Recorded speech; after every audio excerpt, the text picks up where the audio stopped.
అందుకే జొన్న రొట్టె చేస్తున్నా. ఇగో జొన్న రొట్టెలు అంటే మాకు ఇష్టము, అందుకే జొన్న రొట్టెలు చేస్తాం.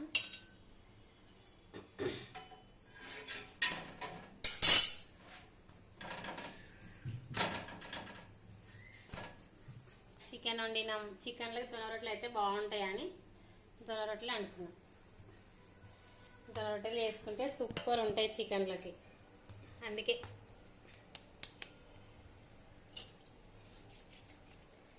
హాయ్ ఫ్రెండ్స్, మీరు అన్నం తిన్నారా? సండే కదా స్పెషల్ చికెనా మటనా? మాత అయితే చికెన్ వండినాం. ఇక పిల్లగాడు ఉండి బగారా వేయమంటే బగారా వేసిన, ఇంకా 2 రొట్టెలు చేద్దామంటే రొట్టెలు చేస్తాం.